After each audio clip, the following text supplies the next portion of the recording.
Bonjour, c'est Maxime. Me revoici avec une vidéo de présentation de l'extension Hades pour Sensei Deck Building. Et cette fois-ci, on attaque le gros morceau qui, je pense, est le plus attendu de l'extension, le fameux mode duel, qui fera s'affronter les Chevaliers d'Or encore vivants durant l'arc Hades aux Chevaliers d'Or renégats vêtus de leur surplis des enfers.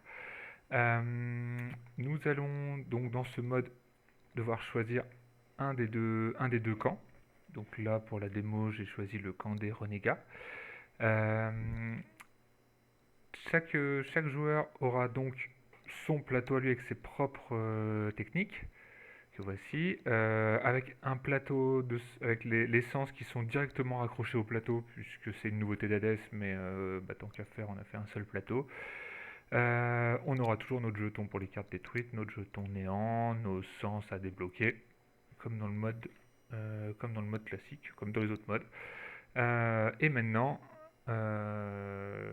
qu'est-ce qui change? Eh bien, c'est simplement le deck de départ qui n'est plus constitué de 9 héros de la série plus une armure, mais de 12 chevaliers d'or du camp qu'on a choisi. C'est-à-dire deux exemplaires de chacun des 6 chevaliers d'or de notre camp.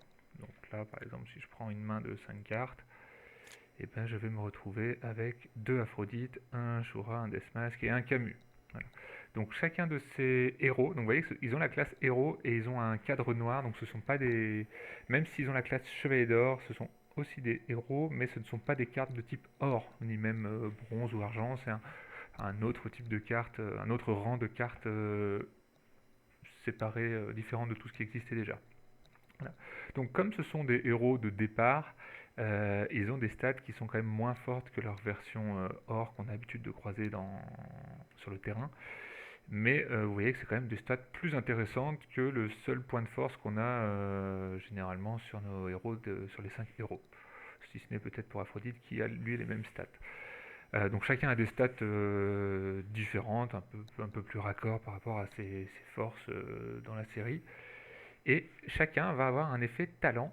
Alors je vais essayer de zoomer un peu. Voilà, chacun a un effet de talent, donc les talents que je vous ai déjà présentés précédemment qui marchent avec les capacités. Simplement là, vous voyez, à côté du talent, à chaque fois, on va avoir le symbole du signe astrologique du personnage en question. Donc le Verseau, le Cancer, le Capricorne et les Poissons. Ce qui veut dire qu'en fait, ce talent ne pourrait être déclenché qu'avec la carte capacité correspondant à son signe.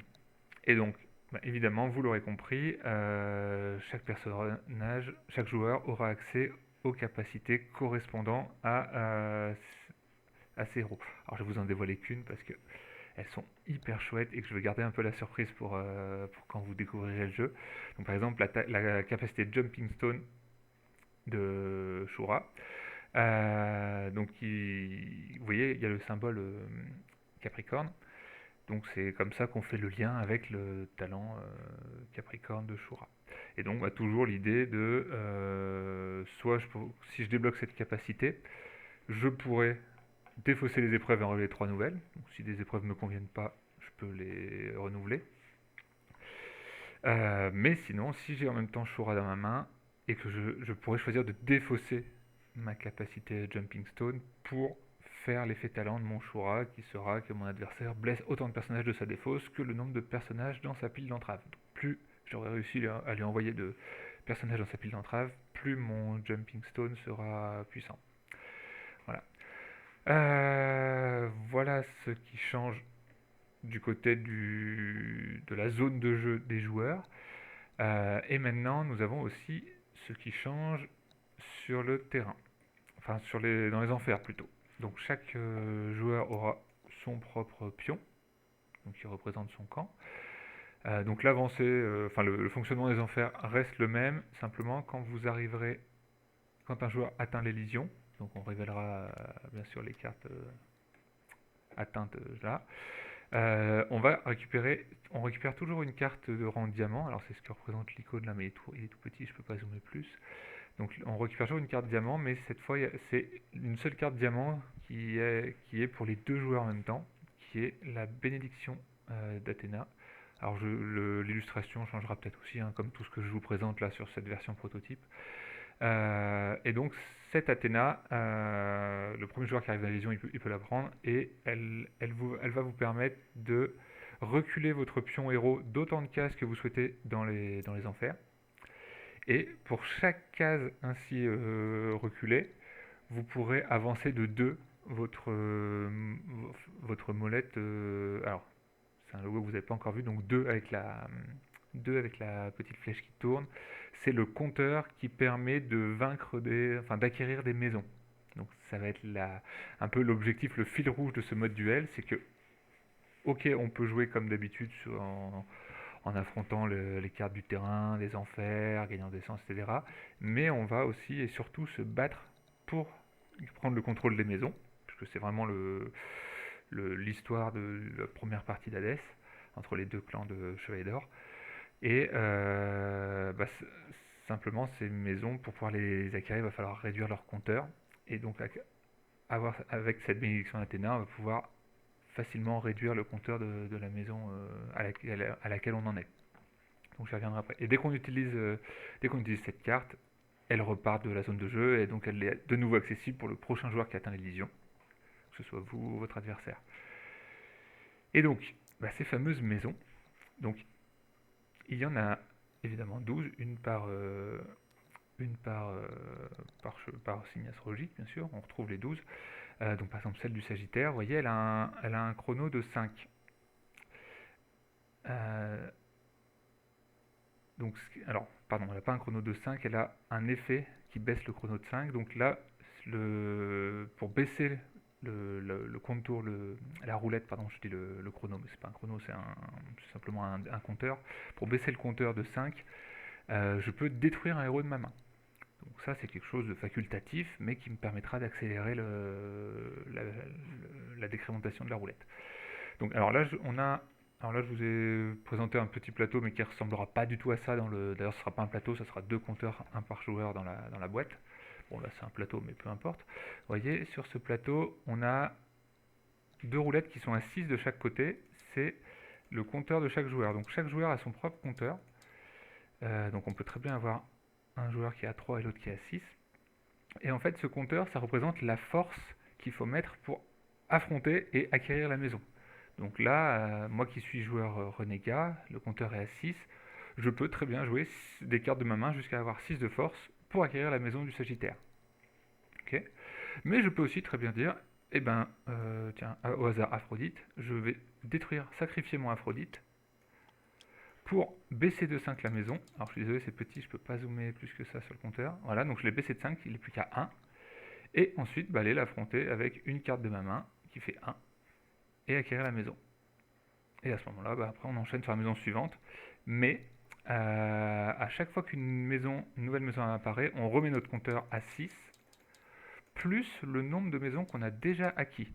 C'est-à-dire que plus on acquiert de maisons, plus les suivantes sont difficiles pour soi ou faciles pour l'adversaire. Donc il y a toujours un équilibre comme ça qui reste... enfin plutôt une difficulté qui augmente au fil de la partie, mais qui fait qu'il y aura toujours de la tension tout au long de la partie.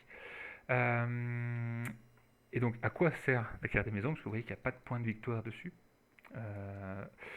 Alors, comme j'aime bien vous proposer plein de choses et énormément de rejouabilité, je vous ai préparé non pas une, mais 5 façons de valoriser vos maisons. C'est-à-dire que d'une partie à l'autre, vous pourrez changer le fonctionnement des maisons, sachant que ça va être une source importante de points de victoire.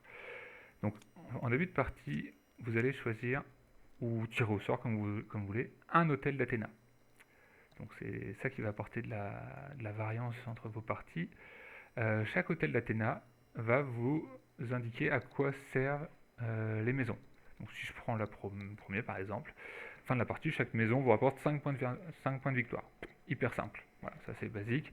Mais ça peut quand même faire vite des points, parce que même si vous n'en prenez que la moitié, si vous répartissez équitablement les maisons avec votre adversaire, 5 x 6, 30 PV quand même. Donc c'est pas rien.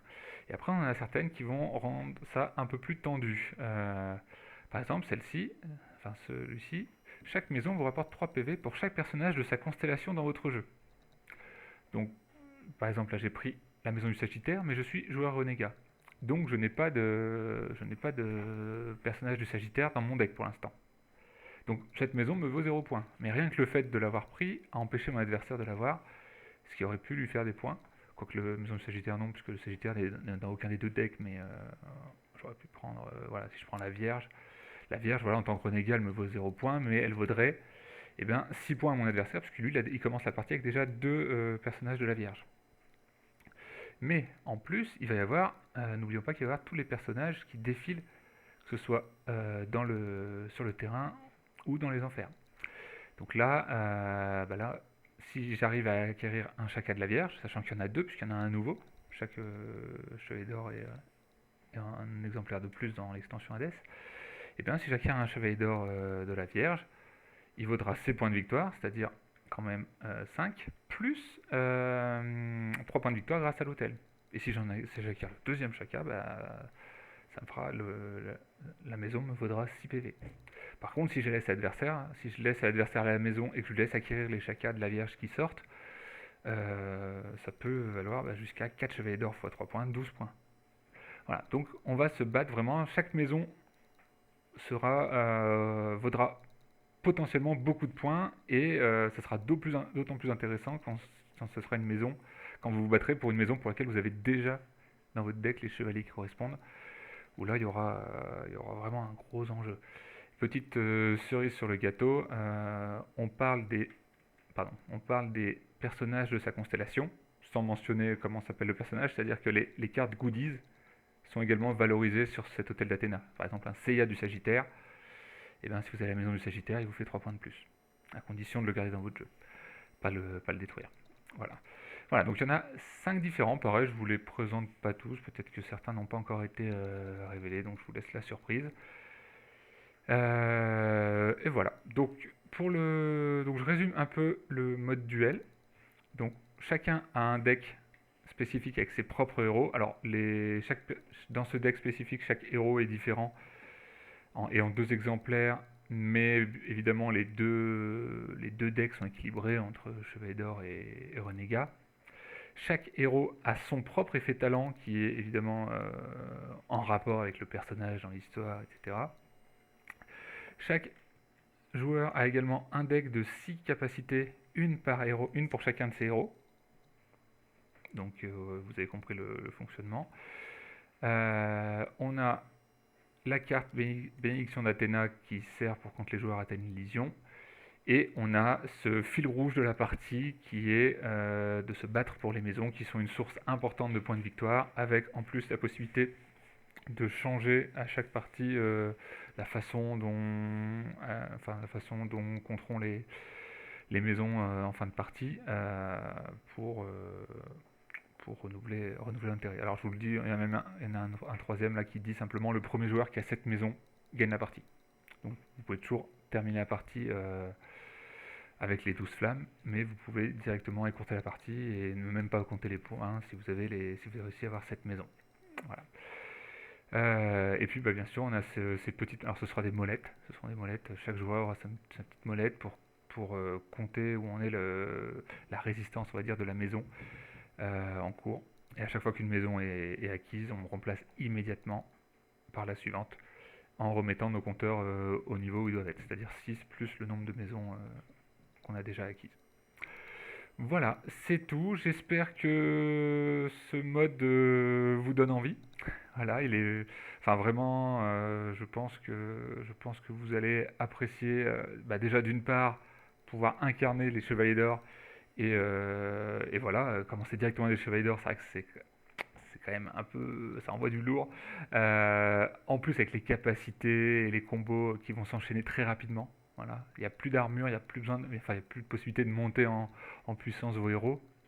Ils sont directement assez forts pour des héros de base et avec la possibilité de comboter leurs capacités. Donc vraiment, je pense que vous allez apprécier. Là, vous connaissez déjà le jeu. Si ça vous embête toujours, si vous trouvez les 2-3 premiers tours de jeu du mode classique moins intéressant parce que un peu automatique de monter ces chevaliers, ces héros, et bien là, vous allez avoir tout de suite vous allez rentrer tout de suite dans la possibilité de comboter, dans des opportunités qui s'ouvriront à vous entre les différents tableaux sur lesquels vous pouvez jouer. monter les sens, les enfers, le terrain, jouer les épreuves, etc. Et puis ce combat pour les maisons qui est vraiment encore plus ancré dans le thème que le mode classique habituel, et où là aussi on va retrouver des thèmes, des mécaniques chères à chacune des maisons, avec dans la mesure du possible à chaque fois une mécanique donc différente pour chaque maison qui vous permet de baisser le compteur de cette maison pour vous. Donc par exemple, c'était vous voyez, la maison du Sagittaire. Le Sagittaire, c'est quand même celui qui s'est sacrifié pour sauver Saori au début de la série. Donc là, on vous propose de sacrifier un de vos chevaliers d'or pour acquérir cette maison. Après, quand on est sur la Vierge, la Vierge, évidemment, chacun il joue avec les sens. Et bien là, à à la fin de votre tour, enfin oui, au début de votre phase d'entretien, donc après avoir fini de jouer, pour chacun de vos sens qui sont encore actifs, donc tous les sens auxquels vous êtes éveillé, et chacun de ces sens encore actifs réduit de 1 le compteur. Voilà. Et donc on a comme ça un effet différent et thématique pour chacune des maisons. Et ce qui est hyper plaisant sur ce mode-là, c'est que ça vous oblige à jouer sur tous les tableaux. Par exemple, si vous n'aimez pas trop détruire vos cartes, sans doute qu'il y aura une maison à un moment qui alors, pardon, non, c'est un mauvais exemple parce qu'il y a celle-ci, mais si vous n'avez pas l'habitude de jouer avec les âmes, par exemple, là, il y aura sans doute la maison du cancer qui vous demandera d'utiliser des âmes d'une façon ou d'une autre pour baisser le compteur. Si vous n'aimez pas jouer avec le gel, vous n'avez pas l'habitude de jouer avec le gel, là, sans doute que la maison du Verseau vous demandera de geler une carte pour baisser le compteur, etc.